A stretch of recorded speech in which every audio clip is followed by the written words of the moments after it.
Hello and welcome along to another episode of this FM21 story, The Head Coach with me, Daniel. We're back for part 86 today and we have got two massive games in the context of our season early on. Later on we'll be facing Bayern Munich in our first Champions League group stage match. They are definitely the hardest opponent in the group, so we're getting that one out of the way early and we'll see that on camera. But before that, one of the perfect records is going to go. The two remaining at the start of the Premier League season. 4 wins for Tottenham Hotspur, 4 wins for Manchester United. And we face those at home today. So, will both records go? Will one go? And who will be top of the Premier League at the end? If you want to find out all of that and you are enjoying the series, please do put a thumbs up on the video. Subscribe down below for daily FM21 content from two long-term stories. A massive thank you for all of your support both on this channel and over on Twitch as well. And you can catch up with all the recent playlists up in the eye above. Thank you as always for your incredible support. But let's move on to what's been happening here at Tottenham Hotspur. Because as the title suggests, all of the on-the-pitch action is pretty much secondary at the moment. Because what's most important in the last few weeks is that we have got a whole new defence basically. Our director of football the last few weeks of the window has gone mad. He almost sold someone for 80 odd million, but they rejected the move they were signed up for. And he's managed to bring in 3 defenders. So let's go and have a look at them without further ado. Before we do that, we'll look at the ones that have gone out of the club, as we often do. Loads of loan players, a few to our feeder club, my beloved Luton Town. Richard Bentil went out on loan. He was the backup left-back we'd promoted from the 23s. A couple of the other youngsters went on loan. Then Gonzalo Sina, who had already been linked with a few clubs and had a few offers accepted this summer. He went to Wolfsburg for 19 million, rising to potentially just under 30. Josh Ralph went to Bayer Leverkusen for 13 million. He was a striker in the under-23s who just can't finish. Got everything else. Nicholas West went to Millwall for 3.6 million. He's a decent player, but probably Championship's his level. And then Clement Longley, after a couple of the signings on deadline day, was sold off to Lille. That deal was for £7.75 million. And at 34, I think we've done well to get that for him. I think we only paid about the same, if I remember. We did, so we actually made a 250 grand profit. And the director of football must be praised for that, because that's pretty efficient in fairness to him. What's also efficient is 2 of the signings that have come into the club. One of them is massive money, as you can see. But one of them is potentially the best signing I've ever seen in this series across all the years we've been playing it, in terms of value for money and what we could get. So first up, we'll go for Alvaro Iriarte. He comes in from Celta Vigo for £28.5 million. He's a 24-year-old versatile player. He's a Spanish right-back, a former under-21 international, only on 65 grand a week. He's obviously the natural replacement for Sina, you would imagine. Not quite as comfortable as a wing-back, which is what we like to use. So he's got a few little problems and weaknesses there. However, he's two-footed. He can also play on the left, which, bearing in mind Aaron Smith's long-term injury, might be beneficial for us. And he can cover at centre-half or on the right wing. So he's a versatile player, he's a good squad man. And off the bench, I think he'll be fairly solid for us. So a good solid backup, a good squad player, and an improvement on Gonzalo Sina. A little bit better in terms of quality, and definitely more versatile. We're happy enough with that one. The second deal, though, is the steal of the century. Alexandru Anache has come in from Bucharest, and he is a fantastic player. Steaua Bucharest have, of course, got a long tradition and a long history of bringing through good youth players from Romania. But this one is just about the best of the lot. He's an official wonder kid. He's only 18, so he will become homegrown in the nation and at the club. He's got 4-star ability already. Put that into context of like Kaglas Yunchu is 3-star ability. He's one of the best players at the club, this guy. He's 18 years of age. He's a ball-playing defender. He's excellent in the pass. He's a stunning defender. Great positioning, great in a tackle. Very good physically. All of the things we look for. And I just can't believe that we've got him for £7.5 million. The director of football deserves so much credit for that. He's already capped 4 times by Romania. He'll be an ever-present in that international team for as long as he can play. And he's not even earning 50 grand a week. It's a stunning signing. Unbelievable work from the director of football. And he's going to have a long and successful future at Tottenham Hotspur. Because that signing made me think we might be able to compete for some trophies this year. And then it was followed up by a £70 million man. Now, I'm pretty sure a lot of this is in instalments, but it could rise to 76. It's a West Brom defender. You think, what on earth's going on here? But he is an England international. He's a fantastic player. At 22 years of age, Patrick Southam, a natural centre-half, a natural holding midfielder, a natural centre midfielder. 4-star ability, 4.5 potential, either-footed, elite centre-half. He's absolutely ridiculous. He's very good on the ball. Exceptional, in fact. Physically, he's a monster. He's great in the air. He's 6'3". He's a bit of a bulldozer, if you like. He's got great anticipation. He's good mentally. He's very strong in the tackle as well. He's just about the perfect centre-half. And at 22, as an England first-choice international, he's going to be one hell of a superstar for us. And he's already got 150 senior appearances under his belt. So those two that we're looking at there, albeit very different ends of the pay scale, very different ends of the transfer market, we could have our starting centre-halves for the next 10 years here. Now, I don't know that we're going to be at Spurs that long, but for the years we are here, we've got something to compete for. And I'm starting to think, looking at it now, could we win our Champions League at Spurs? Could we win the FA Cup and the Carabao Cup? Go for some trophies this year? That squad is making me pretty confident. But the players that he's brought in are the players that we've needed in the last few days of the window. And they're going to make a real difference once they're bedded in. So we're looking forward to working with those. And they have contributed to a very good start to the season. We obviously got completely outplayed in the last episode by Chelsea in the Community Shield. And I do want to put a caveat to say we've not really played anyone of the same quality yet. I know Everton finished 5th the first time we moved to Spurs and finished behind them. But they didn't have a good season last year. And so far, we've been relatively comfortable. So we won 4-1 away at Bournemouth. Joel Santos got a hat-trick on the opening day of the season. Simone Scotta got his first goal for the club in his first league appearance. A 3-0 win followed at home to Aston Villa. Scotta on the score sheet again. This time, a Federico Perea penalty and Semi Yildiz added to the comfortable victory. A 2-0 win away at West Ham. It was Joel Santos at it again with a brace. Unfortunately, he's got an injury today, so he's going to miss out on this one. And then a 3-0 win at home to Everton. Perea with a brace, a free kick and a penalty. And Sailmaker's got an early second half goal. Now, not as spectacular as his last one in the middle of last season on camera. So a brilliant start to the year, but for the first time again, we're playing a high quality opposition. Now, when we reached this stage last season, we got absolutely battered by Liverpool. So let's hope as we play two big sides in United and Bayern Munich, we can avoid that today. If we go to the competitions very quickly, we've drawn Cardiff away, one of the relegation favourites for the Premier League in the Carabao Cup. And we've also got Fenerbahce and Feyenoord in our Champions League group. So we should really be expecting to finish second at least. But let's go and get into the Manchester United game. A big one following the first international break of the season. We've got a couple of little injury problems. We've got a couple of tweaks that we'd like to make. But generally, it's a very strong squad. Just Joel Santos and Aaron Smith missing. Neither will be back for Tuesday. So we are going to be slightly weaker there as well. And I'm a bit worried about how many have got a heavy match load after the internationals. The problem is, we don't really have the replacements. So my only initial question is whether I bring in Anache for Siyunchu, and I think I have to. I know he's not played before, and I know he's probably not natural in the language, but he's someone who's going to make a difference, so I feel like we have to get him in. What that means is our squad consists of Willems in goal, who's becoming a fantastic goalkeeper, always dependable, always makes big saves, and very rarely has a clanger in him. Sailmakers and James Justin still covering over as the fullbacks, and Anache and Southam in the middle.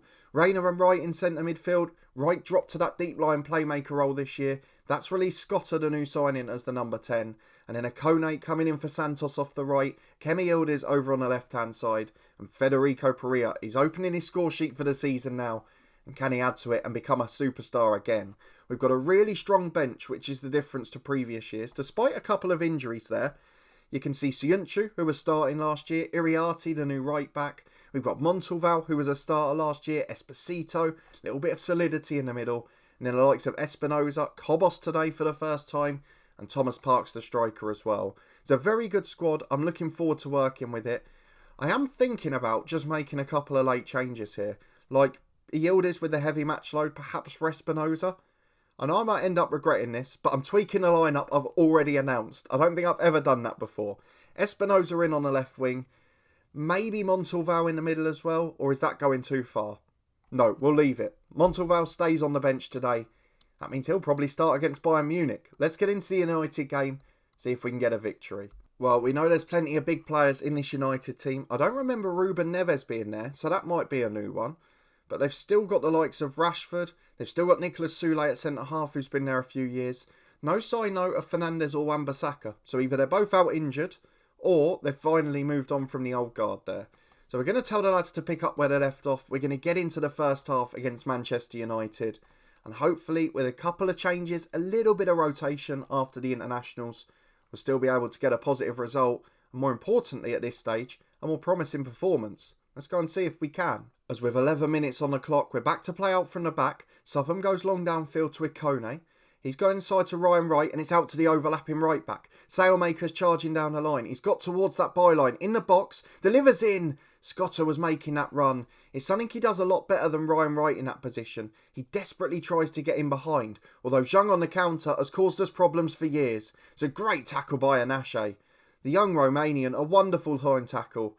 And it's cleared downfield. It's been an interesting start and the defender makes a hash of it. It falls for Federico Perea. His shot saved by Menezes. It's a really good effort, but to be fair, Pereira's taken advantage of mistakes there, and he almost got us the opening goal. Positive performance, we just need the goals to follow now. Just over 10 minutes to half time, it's a Ruben Neves corner for United. Plenty attacking it, but Willems there, becoming that commanding keeper, coming off his line and taking everything and the ball. Southam gets it from the rollout to Sailmakers. We've deserved a goal for this performance, but it's not yet been coming. And having rotated mainly in attacking areas, perhaps that's why we're struggling for that. As Ikone, the new signing, he's going on a mazy run. Oh, the shot is wayward. But fair play to him for having a go from there. We saw one brief run when he came on in the Community Shield like that, and it looked really promising. But the same again today, Man United yet to have a shot on target. It's been a dominant display, but at half time it's still goalless, and they'd probably take that at the moment. So we're going to tell the boys to do it for the fans. For some reason, Sailmakers doesn't like them. He's demotivated by that. We're back immediately for Ruben Neves corner. First minute of the second half is off the line. Rashford to Lambert. And it's straight at Willems the second time. But to be fair, that was a warning. A shot on target, a great opportunity for them. And now, you'd argue United are unlucky not to be ahead given the chances. As Rayner's got a corner. In-swinger to Espinoza. Most of the chances in this game coming from set pieces. It's not been an open game. It's not been an expansive one. But it's still goalless as we come towards the hour mark, as Sailmakers has a free kick on halfway. Finds Giovanni Reyna to Ryan Wright. He switches left, it goes to Espinoza. Gets into the penalty area. Can he find the delivery? He's got the fullback outside him. Instead switches a long way back to Sailmakers. And he gives it to Wright, to Reyna. Ikone to Scotter, and it's cleared away. But it's only as far as Anashe. We're recovering possession quickly. Justin finds Espinoza. We've got the left back overlapping. Here is James Justin doing a great job covering out there. Finds Ryan Wright to Scotter. Rayner to Ikone. We're just not going for that penetrative through ball. We're playing backwards, sideways, and then going back again. As it finds Espinoza on the left. That's more like it. Crosses block to Justin. Into Scotter. And heads just over the bar. He's been a real threat this season. Loves to get in the penalty area. But as we reach the hour mark, we've got injury problems. Ryan Wright is knackered. Giovanni Reyna is injured. And we're starting to look at replacements. So Montalval on for him. Wright will go into the Mazzala, Montalval, the deep line playmaker. And I'll also take off Espinoza for Yildiz because he's not had a great game. 28 minutes plus stoppage time to go. We've really pushed to try and get a goal here. But can we open the floodgates? Because Scott has got the ball from a throw-in of Justin's. Yildiz the sub in the box. Loses out. And now it's the counter-attack. Zhang's been a threat for many years against us. Put us out the FA Cup single-handedly last year. And here he is on the right side of the box. But from an acute angle, it's straight at Loic Willems. We've got one more sub in the locker. And I don't know whether we take off the tired man or the very tired man. Ryan Wright, I think it's going to be replaced by Salvatore Esposito. He'll be a Mazzala on support because he's got the legs, to be fair. He doesn't play much football. So when he does, we can afford to put him in expansive positions. 15 minutes left. It looks like this might be petering out. We've really pushed the threat back from Manchester United. They've not had a lot of chances. But it's been a game of set pieces. We've not taken ours. And it's going to be 0-0 as we head into stoppage time. No perfect records remain in the Premier League. Spurs 0, Manchester United 0. And the final two teams with perfect records drop their first points of the Premier League season. And we'll be back in a moment at the Allianz Arena as we face Bayern Munich in the Champions League group stages. Time for Bayern Munich then. It's our Champions League debut as a manager. And hopefully today we can find a victory. We're going to have to do it without a number of players though. Giovanni Reyna not quite back to fitness after that small knock at the weekend. Joel Santos the same from the international break. Le Monaco's not fit and neither is Aaron Smith after his long injury. So we are still a few players down. But our hardest game in the group stage, if we can go away, if we can stifle them, if we could maybe nick a draw, you never know what the rest of the group stages hold. So there's a few players who aren't quite fit at all. And we're just going to have to accept that this game is going to be difficult.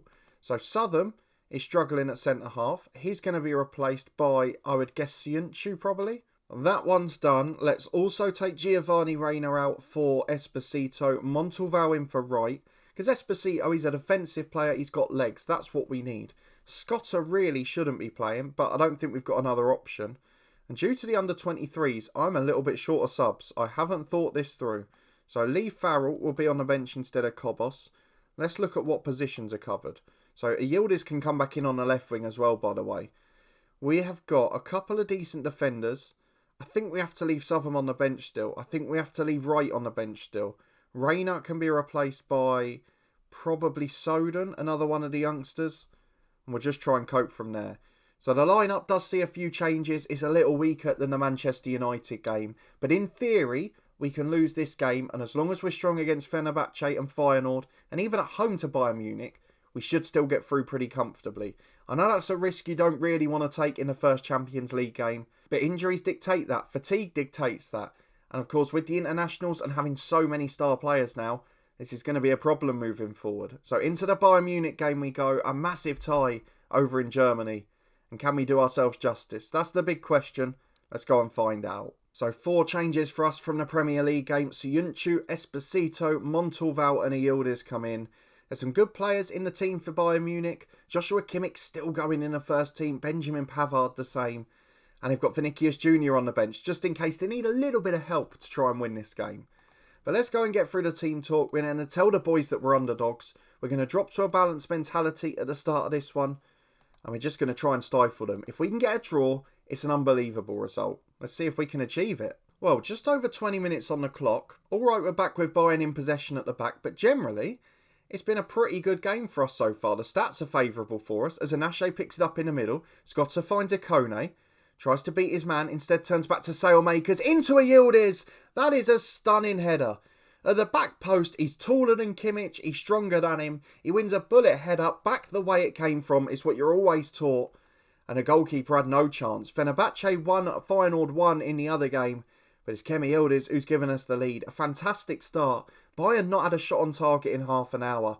We're thoroughly deserving of our lead. That more cautious approach in the Champions League with the counter-attacking display has worked an absolute treat. And at half-time, in a very quiet match, we're going to lead by 1-0. The perfect away Champions League performance so far. Let's tell the boys we're pleased. They're going to keep it up in the second half. Let's see what they can do. Although we're straight back from the kickoff, which is a worry. As Pavard plays into Daniels, the number 10. Tries to switch it, but Yildiz intercepts the scorer. Finds James Justin. He's picked it up at left back, cutting in onto that right foot, and finds Esposito. He's got 2 up with him. Instead, let's go back to Montalval. Wide to a Yildiz on the left. Justin's flying on the overlap. Down he goes again. He's taking on the fullback. Can he get the cross in? He does. But Colucci heads away. It wasn't his best delivery. And it falls for Nonto, the striker. Through ball is intercepted by Anache. And although they're both on a yellow card, and I don't want to speak too soon, he's looked like a bit of a Rolls Royce at the back so far. Montalval goes left to Justin again. Can we get that cross in? It finds a Yildiz. Into the penalty area he drives. Cuts it back. It's a poor ball. Had to whop that across the 6-yard box. Had to drill it in. Instead, we're now being countered. Nonto's in. And it's 1-1. And that is the difference at this level when you make a poor decision. A Yildiz had 3 in the box. Just had to drill it into that corridor. And instead, tried to cut it back. Tried to play with finesse. Tried to be pinpoint. It got intercepted. And on the counter, it's now 1-1. Bayern Munich nick a goal. But let's be honest, at the start of this game, we'd have been very happy with that. It's only because of the performance we're disappointed. As it goes out to the left to Broich. He beats the fullback Sailmakers. Gets in behind. Chance to shoot from the edge. Deflects through to Willems. But they're really starting to come into this game now. Just under an hour gone. It is all Bayern Munich at the start of this half. Scotta loses out in the air again. And all of the counter-attacks are coming from the exact same area. Nonto skinned 2 players for the second time. Goes wide left to Diogo. Into Engin. It's going to be 2-1, is it? No, Willems to the rescue again. But let's be honest. This could be any score Bayern want now. Because they've found top form and we just can't cope with it. Cemento puts the corner in. Colucci up. It's just over the bar. Let's go and make changes because we're starting to get stifled here. We're going to bring Lee Farrell on for Simone Scotta, who's knackered. And what I'm going to do is I'm going to put Farrell in centre midfield.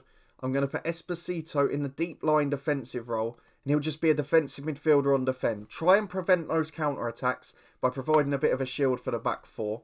Mazzala will be the duty for Lee Farrell. We don't want to push him any further forwards. And Akoni's not had the best game. So I'll tell you what, we'll bring Espinosa on. A Yildiz can play off the right. Not naturally, but he'll be an inverted winger there. And in fact, he is two-footed, I think. So we could potentially play him as a normal right winger. Should we do that? We're going to make him a right winger on support. And we're just going to try and cling on. It's been a decent performance for 45 minutes. But in the second half, we're getting caught out. Well, just a quarter of the game to go, and we're back as Bayern have nicked it on the right-hand side. The pass out is poor to Lee Farrell, though. His is intercepted to Espinosa. Perea gets himself in, and he really should have done better than that. It's one of the few things I find very strange in this game. If you look at, like, say, our Bangor City save, where we're scoring goals galore with players who have got limited quality, to then have a player like Perea, who's world-class, to continue to miss chance after chance, doesn't really add up. We've replaced Kemi Yildiz with Max Soden for the last few minutes, and hopefully we'll just be able to hold on, because at the moment Bayern look the more likely. Vinicius Jr. and Hernandez combining the subs on the left. Diogo finds Hernandez again. Back to Diogo. It's a brilliant save by Willems. It's forced backwards to Cemento, and it's a free kick for an offside on the rebound. I think it was Nonto who was off. As we go into 4 minutes of stoppage time, it's still Bayern in possession, and even with that shield in Esposito, we've not looked quite as solid defensively. As Max Soden gets it on the right to the aforementioned Italian. Finds Farrell. Through ball would be great here. We'd love to nick this. Lee Farrell goes alone. Oh, it's amazing. Lee Farrell, the man that we managed at Hibs back in the Scottish Premiership. The man who has barely kicked a ball for Tottenham Hotspur in the last 6 months. Has just turned up with one of the most stunning individual goals we have seen in this entire save. We'll get the time wasting on now. We'll try and cling on. Because this, with a rotated side, could be a famous night at the Allianz Arena of Bayern Munich. A wonderful effort from the boys, a fantastic display.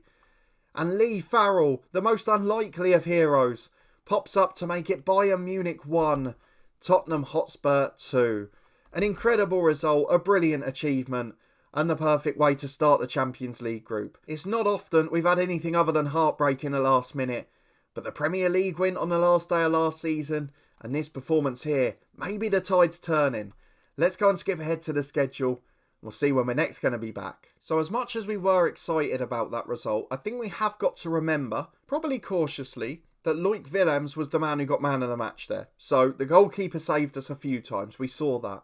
I think what we might do, I know it's a few games away, and it looks like a long time because it's 2 months, but it's only actually 9 games, is come back for Liverpool and Bayern.